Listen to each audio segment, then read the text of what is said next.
Yo, it's Ibetonme. Arc Raiders dropped an update. I haven't touched the game in a month, so I went back in cold and I'm gonna tell you straight up what they actually changed, what's actually broken, and whether you should care. Let's talk about it. Before we get into the update, let me be very clear about where Arc Raiders actually sits right now. Game launched, people played it, then people start leaving. See, that's the live service cycle, and Arc Raiders is no different. But here's what matters. Embark is still patching. See, they're still making changes. In update 1.33.0, the Forgotten Relic update is one of those moments where you find out if the devs are actually listening or they're just filling a content calendar. So I'm going to break this down into three things: the event, the gameplay change that nobody is talking about enough, and my verdict. So let's get into it. Alright, so now that I got that out the way, let's start with the most important thing in this patch, and it's not the event. It's this. Embark just removed free loadouts from night raids and also close scrutiny. And if you don't know what that means, night raids and close scrutiny are map conditions with better loot, more risk, more reward. And up until now, you could just walk in with a free loadout, basically zero commitment. And that's gone, at least for the next 3 weeks minimum.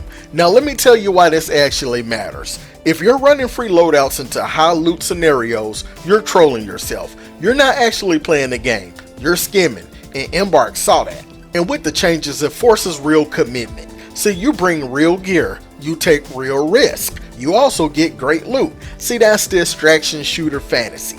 That's what you're supposed to be doing. And look, I get it. I know some of you are gonna say that's punishing new players, but let me be very clear. Night Raid and Close Scrutiny are not starter maps. The better loot is there specifically because it's supposed to be harder. See, that's the deal. However, here's the potential downside. Embark said this is a test, 3 weeks, and they might expand it to more map conditions. See, that's the part I'm watching closely, because if they roll this out too aggressively, they're gonna frustrate the casual side of the player base. That's the retention problem they can't afford right now. But for now, this is the right call. And yeah, you knew that was coming. Okay, so the Forgotten Relics event. This is the headline that Embark put on the trailer. So let's break it down. And here's how it works. You earn merit XP just by playing any map, automatically. That part's fine. But here's where it gets interesting. You can also earn merits by finding relics scattered all across the world. Lockers, drawers, crates. But here's the catch. You have to extract with the relics in hand to claim those merits. That's an actual smart design. See, it ties the event reward to the core loot.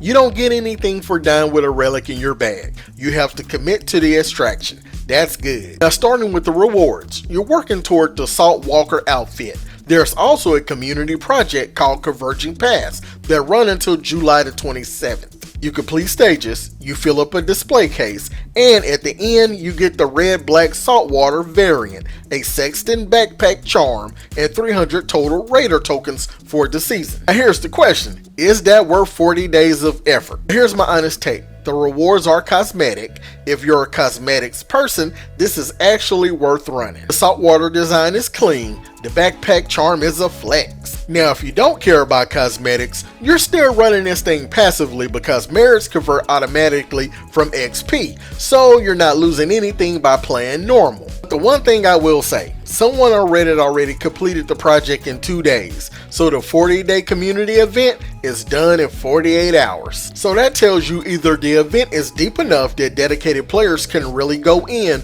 or it's too easy that the grind isn't there for hardcore players. Now for me personally, I'm playing it for the free loot while I'm also grinding, so that's why I'm landing on it.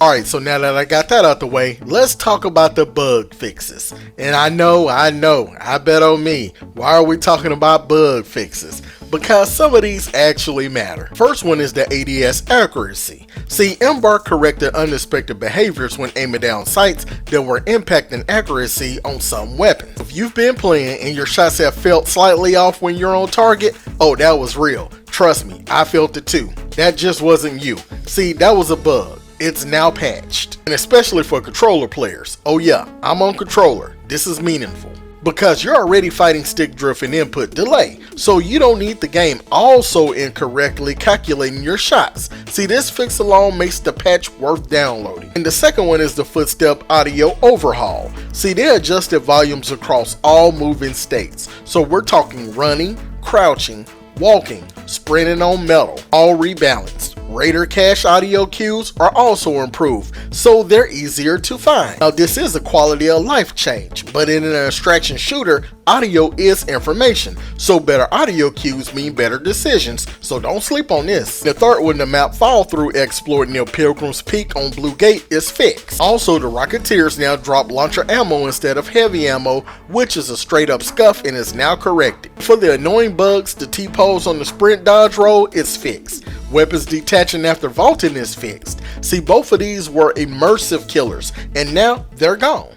So is Arc Raiders back? Is the update enough to pull players in? Here's my straight up answer. This update is not a game changer, but it's not supposed to be. Embark told us October is the biggest update yet. New map, major systems. This update is a bridge. It's Embark saying, hey, stay with us, we're still cooking. And honestly, the no free loadout change tells me more about where Embark's head is than any event or cosmetic reward. They're actively trying to tune the risk reward loop. They're listening to the hardcore side of their community. See, that's not nothing. That's a big deal. Now, if you're a day one player who put the game down, there's enough to justify a session or two. Run some night raids with a real loadout, hunt some relics, see if the game hits different now that the ADS is fixed. And if you're brand new, come back in October when the new map drops. See, that's the real moment. Now, if you've been playing consistently, keep going. The Converging Paths project gives you a reason to stay engaged through July the 27th. See, that's a built-in content calendar. But let me be very clear, Arc Raiders is not back yet. See, it's still a work in progress, and October is the real test. So if Embark delivers on that new map promise, this game has a real second life. But if they don't, this was just a bridge to nowhere. And me, I'm watching to see can Embark connect the dots and build some real momentum to get this game back in the right direction. Also, do me a favor and drop me a comment. Are you coming back to Arc Raiders for this update, or are you waiting for October? Drop it below. See, I actually want to know where you guys' head are at. Also, let me know if you're a day one player and coming back for the update, or if you're brand new, just starting your Arc Raiders journey, or if you've been here consistently playing through the good times and also some of the rough times. I'm out. And again, I'm Ibetonme, and you should too. And also, thank you for the view. And if you do want to see more Arc Raiders content, I would suggest you watch this playlist next. Also, don't forget to like and sub. You guys have a great day. Peace.